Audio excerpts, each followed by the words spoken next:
Fala pessoal, como é que vocês estão? Estamos aqui para gravar mais um episódio da nossa sexta temporada, que está sendo focado nas startups, trazendo a pauta de que a gente acredita do desacoplamento, né? Quanto mais tecnologia a gente conseguir investir, melhor para a questão das causas ambientais com a tecnologia, para a gente associar o crescimento econômico do impacto ambiental. E nesse episódio, a gente vai conversar com o Alexandre, que é CEO e co-founder da DigiFarms. Ele vai nos contar um pouco sobre o cenário do agro. A gente vai falar sobre a questão, o que eles estão resolvendo. O agro que tem um papel importante no Brasil, né? A gente acaba, às vezes, olhando o agro de uma forma ruim, mas não, o Brasil é muito avançado em questão de agro. E para que eu não fale nenhuma besteira, vou deixar que o Alexandre se apresente, aí a gente começa a conversar. Alexandre, seja muito bem-vindo e te apresenta aí para a galera.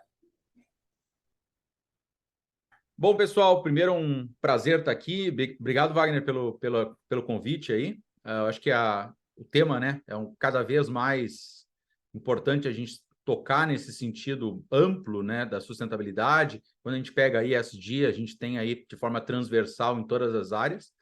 Meu nome é Alexandre Chequim, eu sou engenheiro agrônomo, CEO e um dos cofundadores da DigiFarms.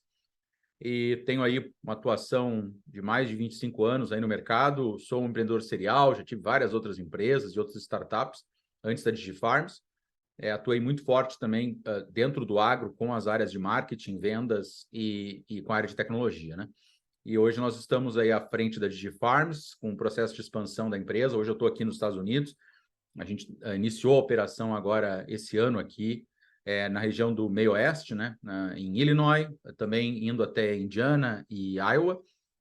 E a DigiFarms é uma plataforma digital aí que está auxiliando produtores a tomarem as melhores decisões e aumentarem as suas produtividades, mas que tem dentro da sua jornada de crescimento um pé muito forte dentro da sustentabilidade, dentro da otimização dos recursos, né, naturais e nessa também importante transição entre químicos para a matriz biológica, né? Então, de uma forma... Aí, né, a gente depois vai falar bastante sobre isso aí junto nas perguntas, mas de forma rápida e objetiva, esse sou eu e o que eu tenho feito aí nos últimos anos.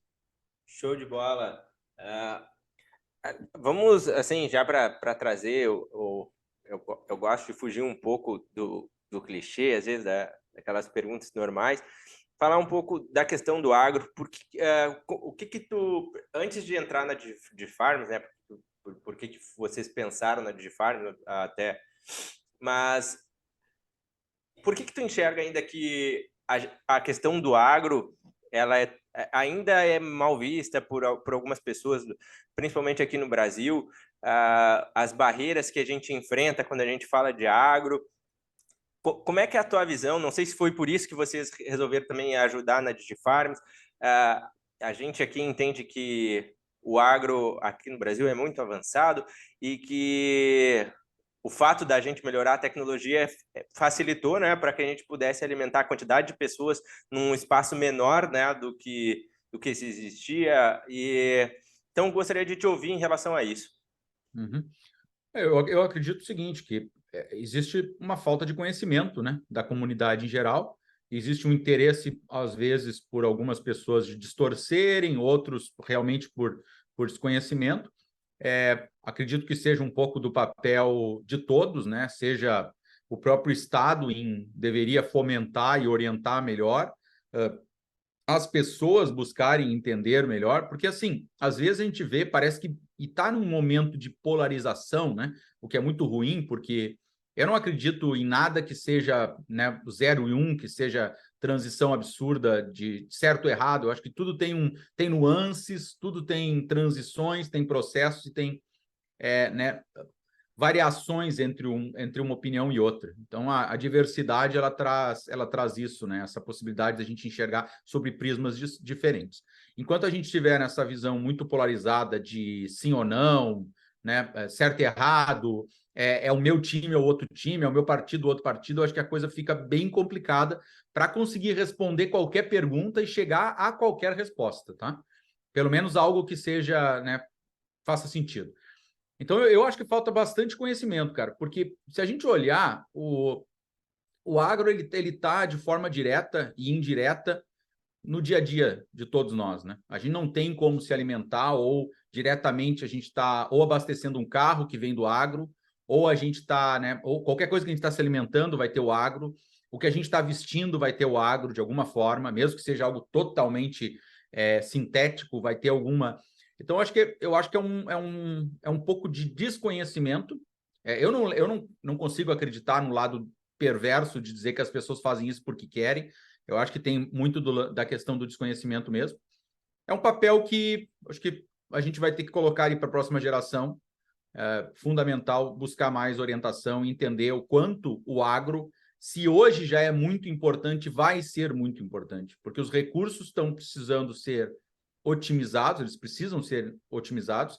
A demanda por alimento ela vai ser cada vez maior. A gente tem uma população em crescimento. E tem uma coisa que eu falo bastante, que as pessoas às vezes esquecem quando se enxergam dentro do seu umbigo, que é não só a questão de produtividade e aumento de produtividade, né, de aumento de produção de alimentos, desculpe, mas a questão da acessibilidade, vamos dizer assim, relacionado a esse alimento. Não adianta nada a gente conseguir produzir um alimento caro e que é acessível somente a poucas pessoas, né? Seja acessível por uma questão financeira, seja acessível por uma questão de transporte, né, e conseguir levar isso até aquelas comunidades que precisam também daquele alimento fresco, daquele produto, daquele bem, né? Então, acho que passa por aí o nosso papel como seres humanos e entender, em buscar entender. Nós estamos num momento da jornada da humanidade aí que a gente não pode mais dar a desculpa que não sabe. Hoje em dia, a gente não sabe porque a gente não quer. E se a gente sabe com tanta certeza, a gente tem que se questionar, porque ninguém sabe tanto assim que, né? Porque a gente tem muito mais informação para. Já diz aquele sábio, né? Que quanto mais eu sei que não sei nada, porque ele vai entendendo a imensidão de conteúdo, informações que ele tem, né? Vai descobrindo novos porquês, né? Exato, exato, Perfeito. exato. Eu compartilho da mesma visão. Eu costumo falar que quando a pessoa diz com tanta convicção que ela nem quer ouvir a outra pessoa, eu digo que essa pessoa ela já não entende e essa pessoa eu já nem tento conversar porque eu já sei que ali não vai dar assunto, né? E eu concordo, eu acho que às vezes a gente acaba vendo a informação por um lado, uma coisa que graças a Deus, meu pai sempre me ensinou era escutar sempre os dois lados. Uhum. Escuta, lê sobre esse assunto, mas tu gosta desse assunto, lê sobre aquele lá também para ver o que é, para tirar uma febre, para entender. E é justamente isso que a gente aqui também tenta trazer essa provocação, né? Porque às vezes eu converso com algumas pessoas que a gente diverge de ideias e eu falo, cara, não existe uma briga por causa disso, né? A gente concorda no fim, a gente discorda dos meios. A gente, então, Exato. vamos sentar e conversar. Dito isso, cara, com a tecnologia, como é que tu vê que a tecnologia ela pode impulsionar mais o agro? Como é que ela pode ser uma aliada do meio ambiente, né? Já tem feito muito, né? A questão, se a gente pegar dados em relação hoje, como a gente produz, a quantidade de espaço que a gente precisa para produzir arroz hoje do que era, sei lá, há alguns 20, 30 anos atrás, a mesma coisa com café, o quanto a gente conseguiu já otimizar. O que tu enxerga desse papel da tecnologia para nos auxiliar daqui para frente, sendo que a gente tem, acho que um dos maiores desafios da humanidade, né, em relação à tarefa do meio ambiente, de sustentabilidade, e que nem tu mesmo ressaltou, a população é crescente. Se a gente quer que tenha cada vez mais pessoas prósperas, significa que essas pessoas vão consumir mais, elas vão comprar mais roupas, elas vão gastar mais energias, elas vão se alimentar melhor, e o nosso desafio aqui como empreendedores é também transformar isso de uma maneira mais eficiente, que as pessoas possam, mas que elas usem cada vez menos recursos. E eu acho que o que a Divi Farms vem fazendo tem muito a ver com isso, né? Uhum. Não, perfeito. É bem nesse caminho. E eu gosto sempre de dar um step back, assim, dar um passo atrás para a gente refletir um pouquinho sobre o que é tecnologia, né? quando a gente fala tecnologia, as pessoas associam muito a essa questão do digital, as plataformas digitais e as soluções, né, virtuais e tal.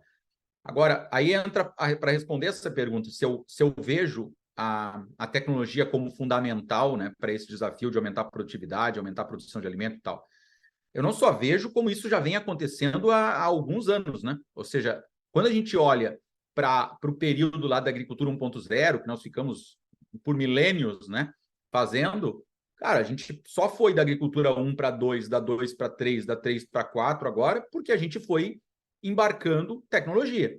A própria o melhoramento vegetal, a própria questão de desenvolvimento de novas genéticas, a biotecnologia, já diz o nome, é uma tecnologia, né?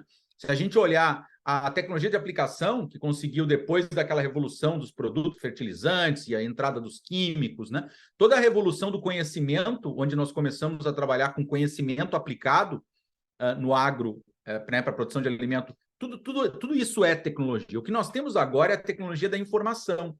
Nós temos hoje uma questão que tem um potencial, e já não é nem potencial, já é uma realidade, de disrupção muito forte, de construção de velocidade, de impacto muito forte. Então, eu vejo que, se nós olharmos do ponto de vista de uma matriz linear, o que nós temos nos últimos anos, 10, 20, 30, 100 anos, de crescimento de pessoas, de demanda por melhor qualidade, porque não é só alimentação, não adianta você fazer um pirãozão brabo lá e dizer, toma aqui, ó, tô nutrindo. Não, hoje em dia as pessoas não querem só comer qualquer coisa.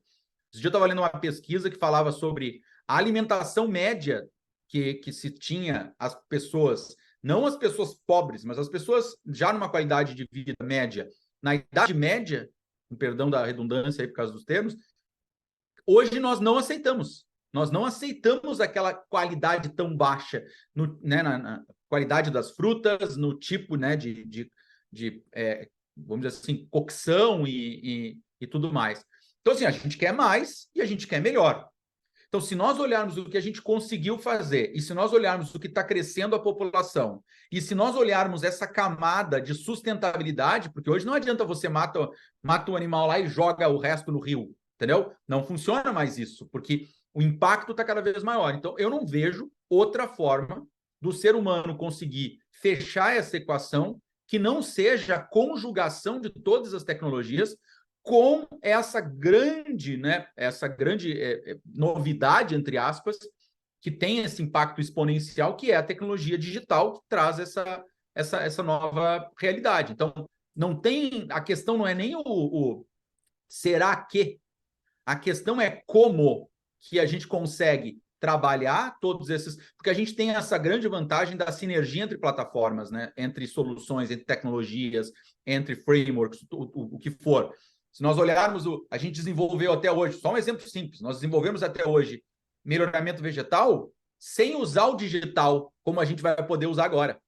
Se a gente olhar o data, né, toda a questão do Big Data, a geração de dados via crowdsourcing, toda a capacidade de combinação e cruzamento dessa informação para acelerar processo de melhoramento, pô, isso nos gera uma velocidade, um crescimento, né, e principalmente uma assertividade maior. Então, eu não tenho dúvida, Wagner, assim, eu não vejo outro caminho, e as pessoas que não entenderam, tem uma máxima da área financeira que adaptando para a área de tecnologia, eu acredito que funcione muito, que é contra a tecnologia, principalmente disruptiva, a gente não peita, a gente respeita. A gente tenta entender, a gente vai precisar buscar de que maneira eu consigo avançar nesse sentido, entendeu? É que nem o agrônomo, né? O agrônomo novo, ele tem que se ver como se fosse um Batman. Por que o Batman, né? Eu falei esses dias no podcast isso, o pessoal me mandou várias mensagens e tal. Para mim, não tem dúvida que o agrônomo ele precisa se desenvolver e se aprimorar, assim como o Batman é o único, né, o super-herói que não é de outro planeta, mas ele é colocado como super-herói porque ele faz coisas que pessoas normais não fazem. Por quê? Porque ele está usando tecnologia. Ele tem a tecnologia embarcada. Então, para mim, esse é o único caminho aí que a gente vai precisar, claro, ajustar, entender como ponderar, como criar acessibilidade para todo mundo, mas é por aí. Perfeito, estou totalmente de acordo, eu acredito. Às vezes eu falo com algumas pessoas, a gente conversa, assim, rola diversos assuntos, e aí tem algumas pessoas ainda que falam do orgânico, e eu falo, tudo bem, pode consumir o orgânico, mas ele não é sustentável de fato, ele não vai alimentar um planeta inteiro, a gente não vai ter como, acho que faz parte até num outro podcast, a gente fez uma analogia, assim, a gente fala, cara, às vezes a gente remete essa questão, e acaba isso acontecendo às vezes, né, essa questão um pouco mais saudosista, eu lembro quando eu ia para casa do meu avô, que eu ia lá na árvore, pegava a fruta, né, lá fazia o suco de laranja direto, acaba que isso traz uma visão saudosista, mas isso não tem como a gente fazer isso numa larga escala, dessa proporção, até para gerar prosperidade para as pessoas, que é um dos pontos que a gente fala, que é alguém que depende muito do orgânico, que é o pequeno, de repente, pequeno agricultor, ou quando a gente remete a algo artesanal, ou a pessoa tem que vender aquilo muito caro para ganhar dinheiro, ou aquela pessoa tem uma vida muito difícil, porque com a tecnologia alguém faz aquilo dali centenas de vezes mais rápido e acaba gerando, às vezes, causando menos impacto, alimentando muito mais gente e tendo uma vida mais próspera. Então, eu concordo plenamente, acho que a gente tem que ir por esse caminho, algumas coisas, algumas crenças, assim, a gente tem que ir adotando, e eu concordo contigo nesse ponto, que tem coisas que tu não pode peitar, né? Tem que respeitar e se adaptar. Como é que eu posso me ajustar a isso, né? Eu dou o exemplo no setor de energia, quando a gente desenvolveu a plataforma de Energy as a Service, era muito isso. Eu não estava preocupado se o cara ia querer energia solar, se havia mercado cativo, se era mercado livre, como é que ele ia fazer. Eu estava ali para oferecer uma solução com energia limpa, ponto. A plataforma iria isso ali. Eu não estava... E aí eu via muita briga no setor, né? Não, mas eu só faço isso, e condenava a outro. Eu falei, cara, mas por que tu não adapta e tu pode te beneficiar das duas maneiras, né? Então, concordo contigo nesse ponto.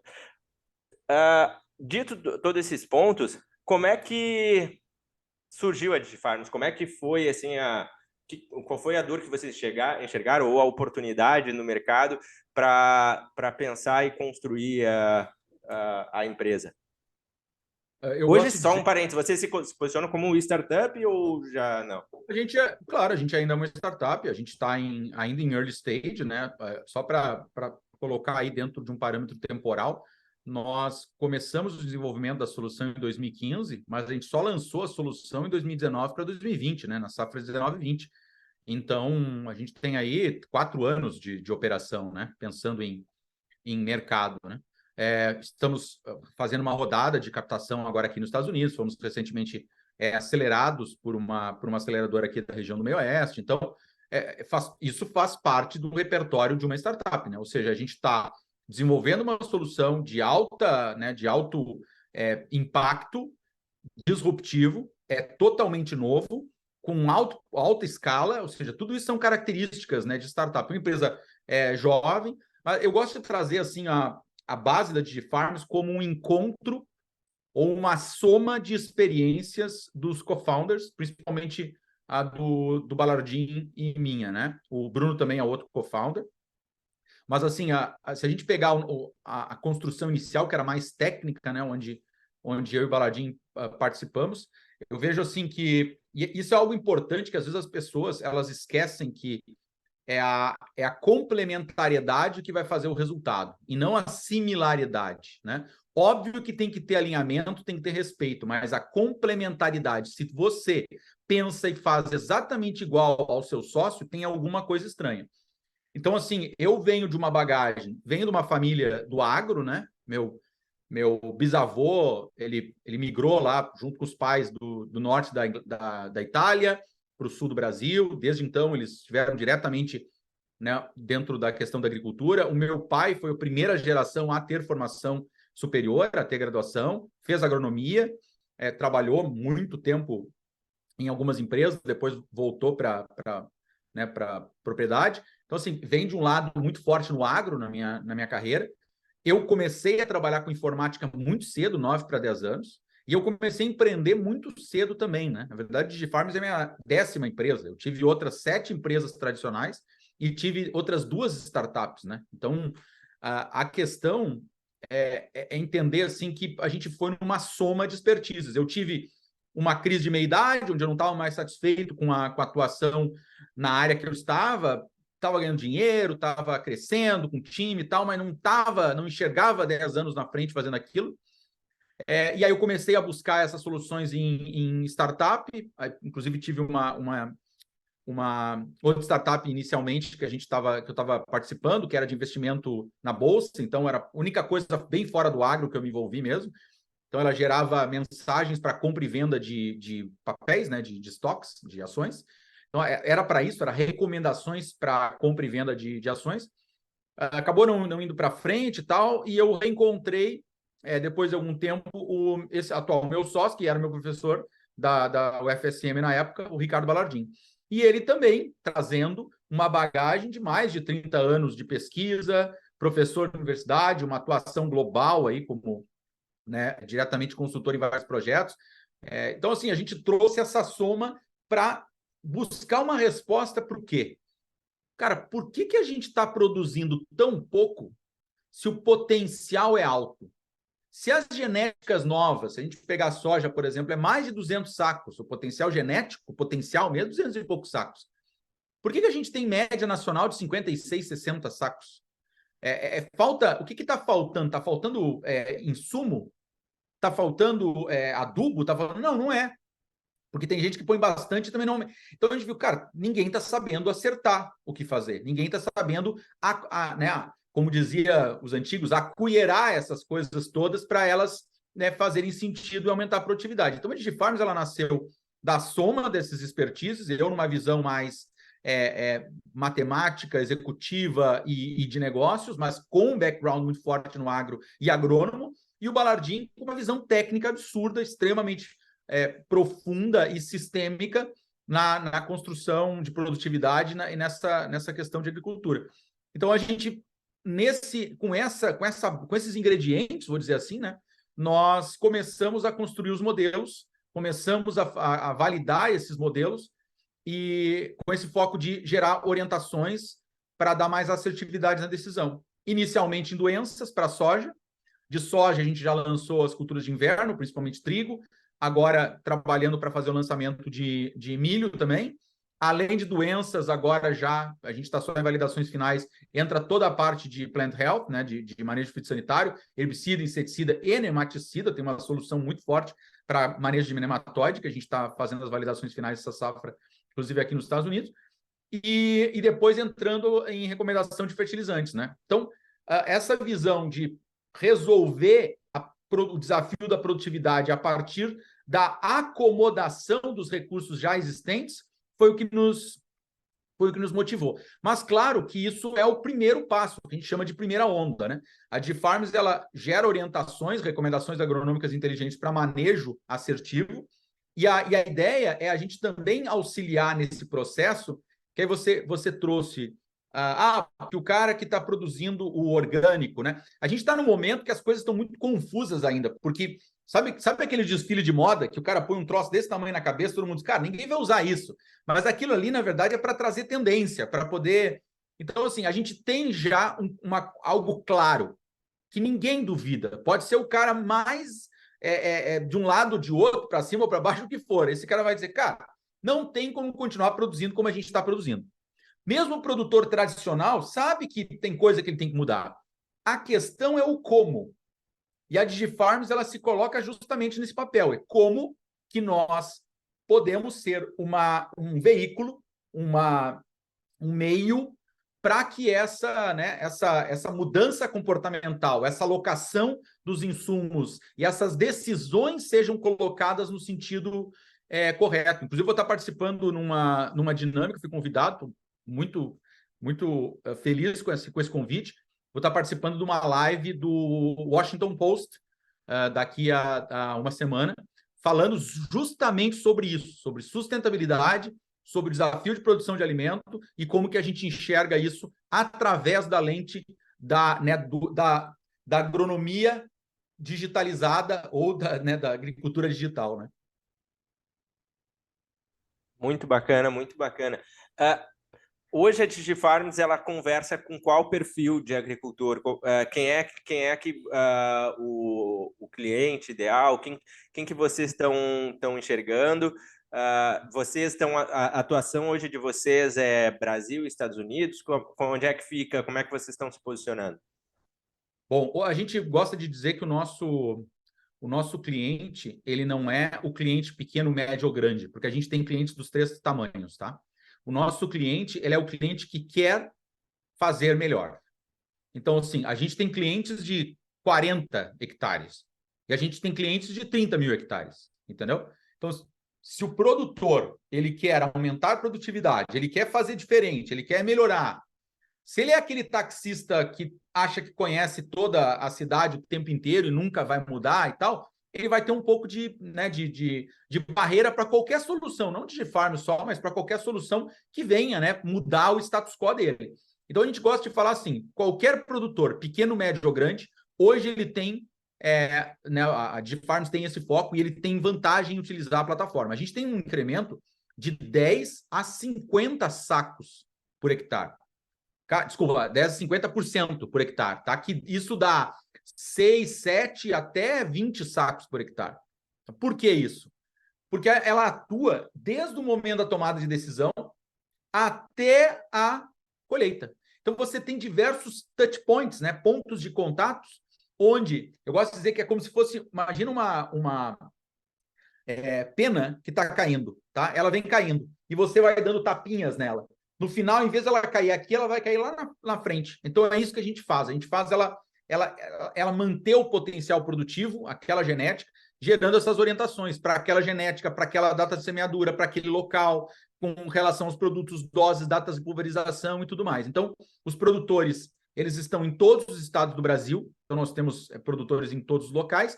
Além do Brasil, Paraguai, a gente também tem uma base de clientes lá. E agora, esse ano, a gente iniciou aqui nos Estados Unidos a operação, muito também nesse momento expandindo a nossa base de dados. O pessoal às vezes não sabe, mas a DigiFarms começou com 12 anos de dados de pesquisa no Brasil e a gente nunca parou essa expansão de dados. A gente atingiu esse ano 20 anos de dados de pesquisa.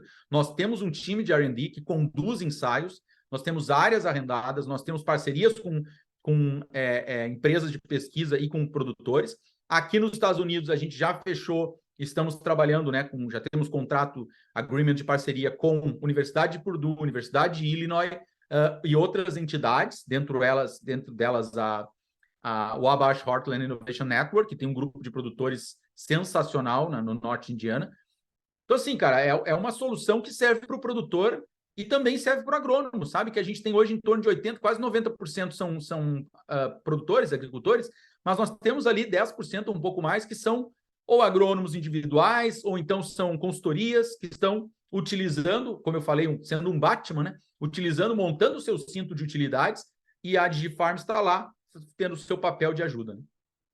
Muito bacana.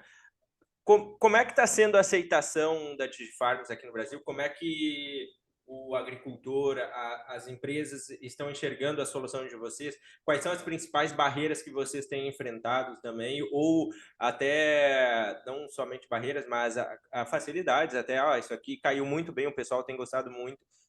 Se puder explanar um pouco para a gente. Claro. Bom, primeiro, eu acho que se a gente falar, gosto de trazer os dois desafios, sempre nós temos um de acesso ao mercado e um de expansão da solução. Então, como a gente é uma solução né, extremamente deep tech, assim, com muita tecnologia, com muito dado, com muita informação, são coisas novas que a gente está criando, então a evolução demanda de muito trabalho e de muito dado e geração de ensaios e tal. Então, isso sim é óbvio uma barreira de crescimento, porque a gente ainda está no momento muito bootstrap, né? Ainda está se autofinanciando, usou alguns recursos de investimento mais pequenos, a gente salvou bastante o equity, né, para poder manter isso no controle. Então, sim, é um lado que tem que ser colocado, que a gente está conseguindo acelerar agora, e cada vez mais, principalmente com essa entrada agora no mercado americano, mas ainda é uma barreira conseguir acelerar o nosso roadmap, né?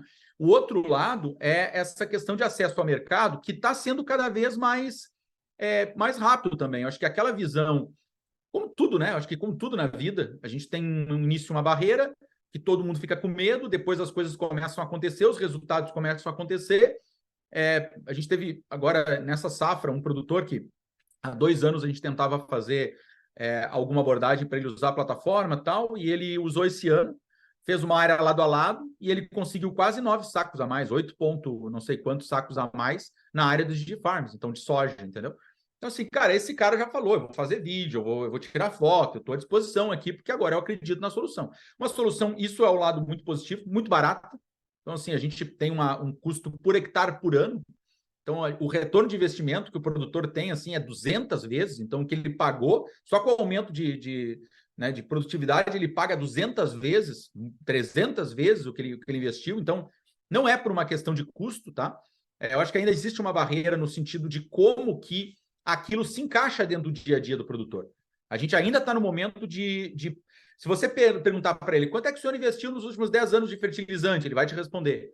Quanto é que o senhor investiu de agrotóxicos, de químico e tal? Ele vai te responder. E em semente, ele vai te responder. E em plataformas digitais? Ele não sabe responder. Porque nunca tive isso, nunca usei. Então tem esse... Olha o que aconteceu vamos pegar na área urbana, né? Com essas plataformas de streaming. Se você olhar aí alguns anos atrás, quanto que era o consumo médio de streaming pelo brasileiro médio? Nada. Ninguém nunca tinha feito isso. Você imaginar que o cara, eu me lembro na época, o cara assim, o quê? Eles acham que eu vou ficar pagando fixo, assinatura, para ficar vendo filme? Eu não vou. Hoje todo mundo tem mais de um, né? O cara tá pagando um Spotify, o cara tá pagando um Netflix, o cara tá pagando um Amazon Prime, o cara tá... Ou seja, é uma mudança comportamental, né? A gente, quando começou com a energia solar aqui no Brasil, também foi isso, né? Porque eu peguei bem o início do mercado. Então, tu ia lá conversar com uma empresa, com um empresário, e, cara, como assim? Eu vou reduzir minha conta? Que ideia é essa que eu posso fazer um financiamento e trocar por uma conta?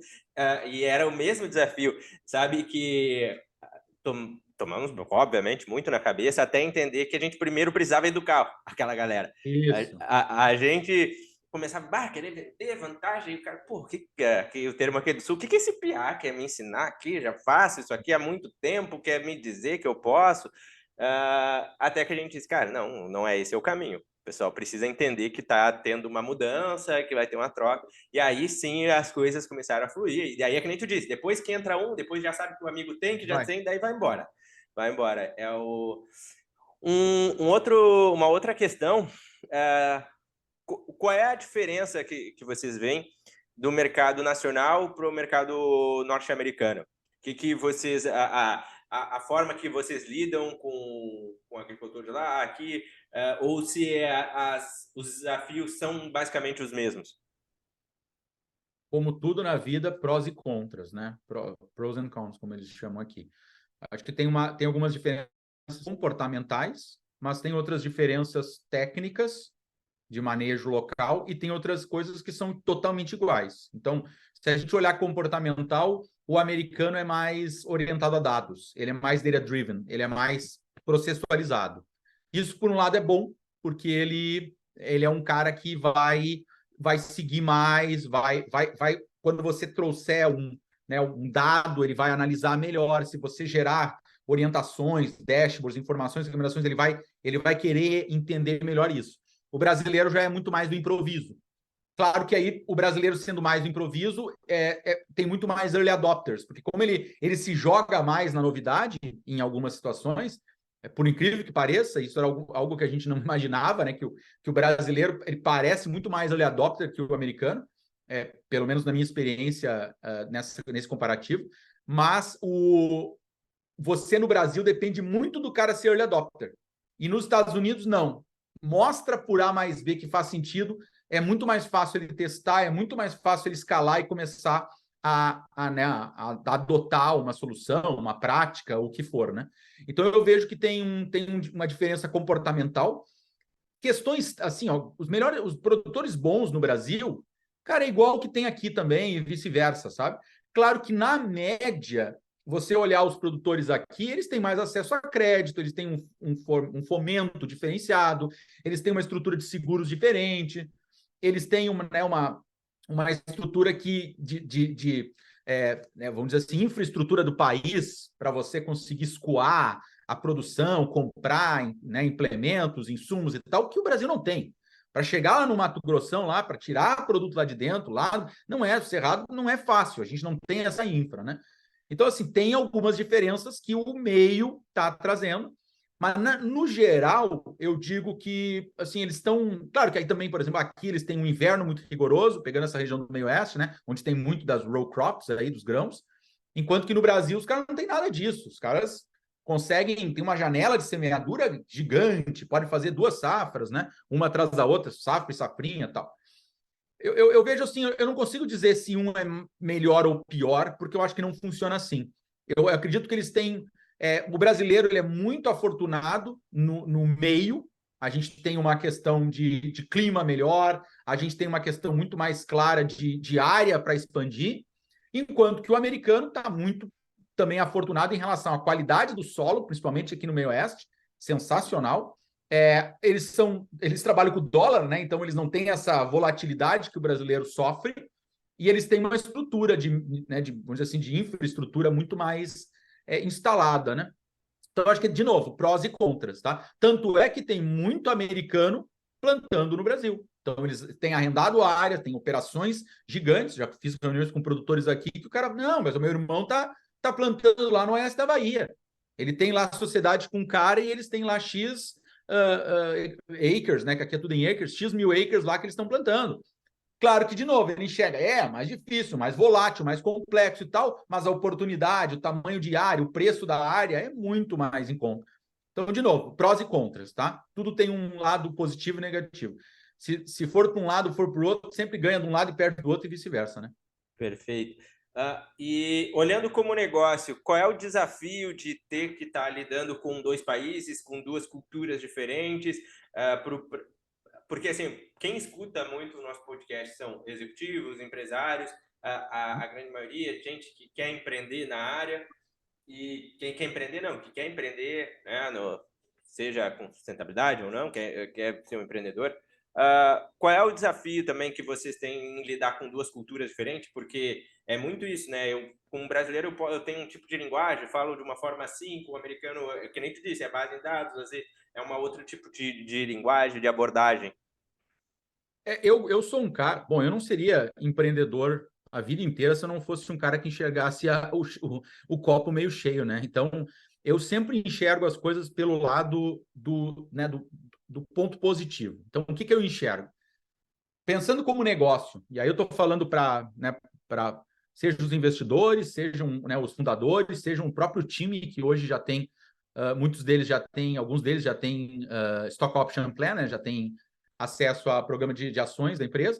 Assim, cara, a gente está expandindo o mercado, a gente vai, com isso a gente amplia faturamento, amplia robustez da solução e tudo mais. Então, olhando como desafio, olhando muito para o lado positivo, gerar renda em dólar, conseguir gerar uma série de oportunidades de mercado novos e tal, sensacional. Claro que isso gera uma demanda de gestão, de operação, de marketing, de venda, tal, que é o dia a dia do negócio. Então, óbvio que você começa a ter times que começam a misturar, né? Ou seja, não é só brasileiro, já começa a ter pessoas agora que começam a entrar no time que são americanos, e aí você tem que fazer um shift da tua empresa toda para o inglês, porque não adianta a gente reclamar.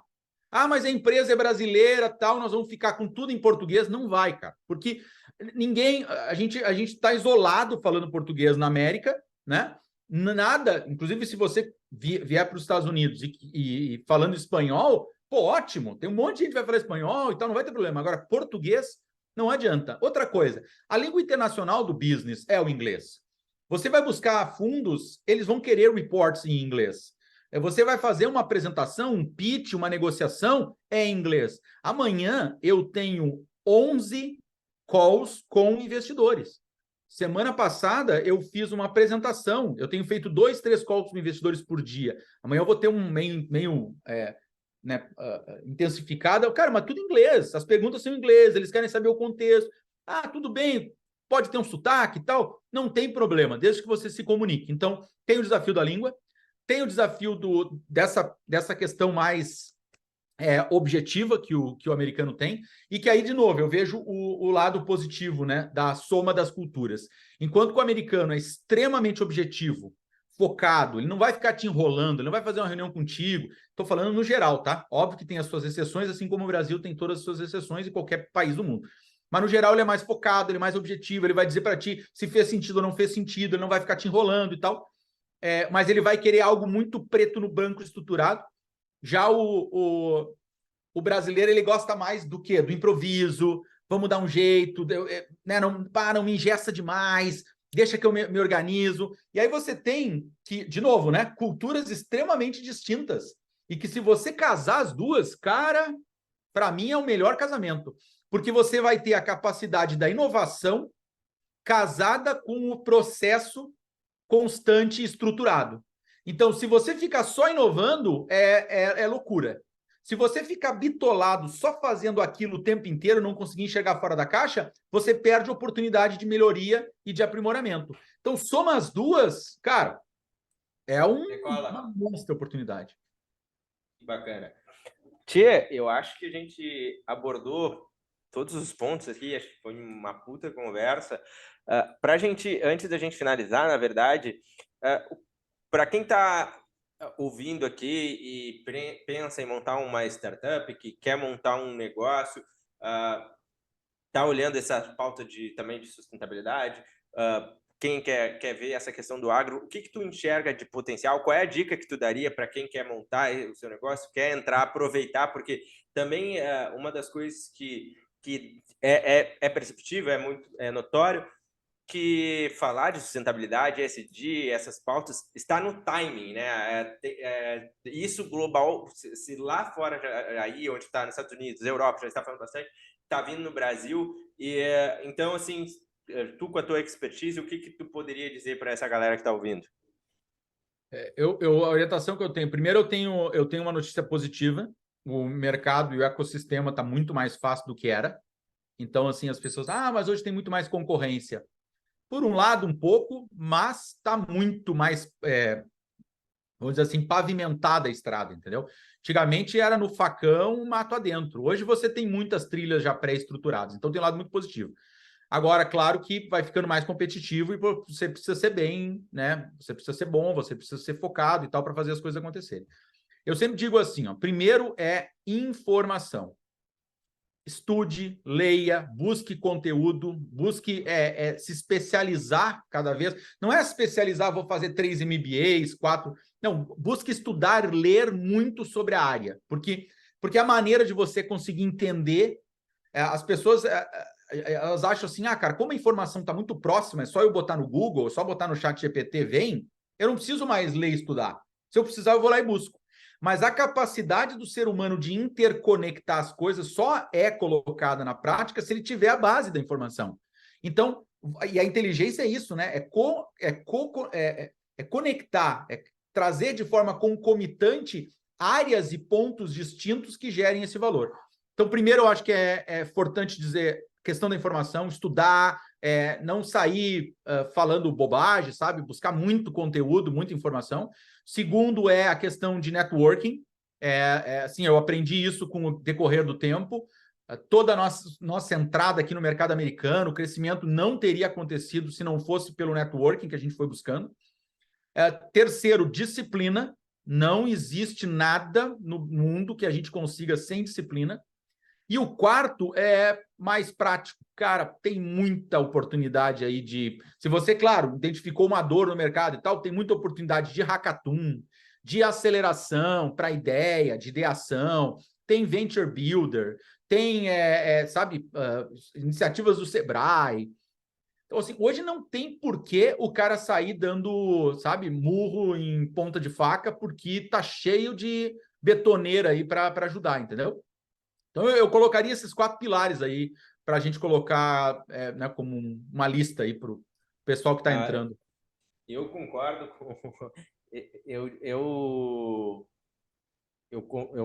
o meu manual, né? Eu digo que minha experiência, eu já fiz tudo que todo empreendedor não deveria fazer e já fiz todos esses teus 4 pontos, né? Eu participei, assim, dessa imersão. Acho que quando eu comecei a empreender, eu vim de uma família que não tinha condições financeiras para fazer as coisas, não fiz faculdade, mas eu sempre estudei por conta própria.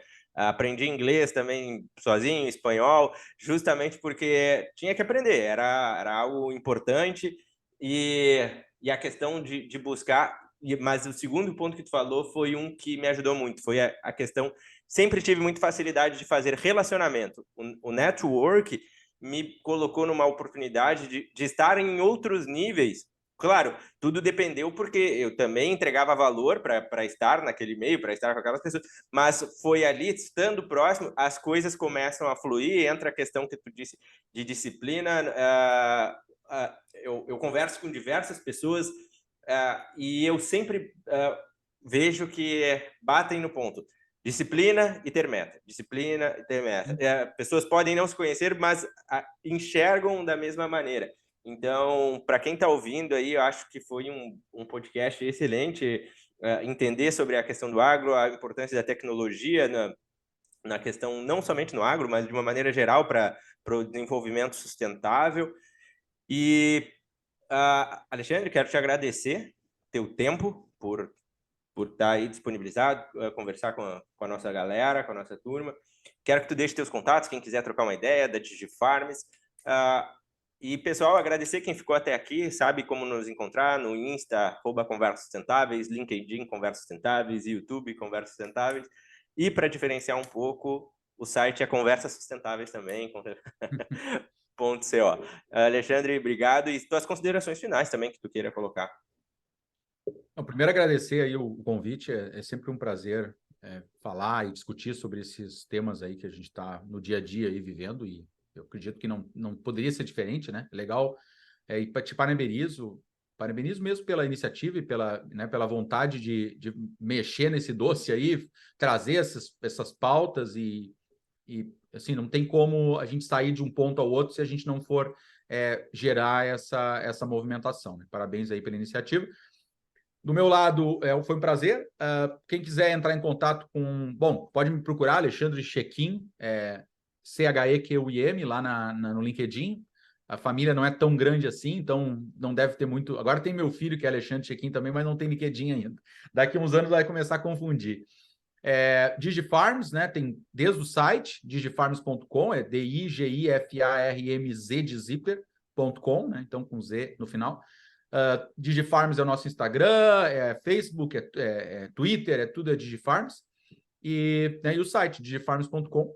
Quem tiver interesse de acessar, quem estiver nos ouvindo, que for um produtor ou um agrônomo, quer conhecer a plataforma, pode entrar em contato lá, solicitar uma demonstração, né, uma apresentação, que a gente está à disposição. Eu sou meio vendedorzinho, eu já vou mandar para uns 4 parceiros meus já, a DigiFarms já. Tá bom, legal. Tá. Pessoal, valeu quem ficou. E Alexandre, mais uma vez, valeu, cara. Obrigado, tchau. Abração, tchau, pessoal.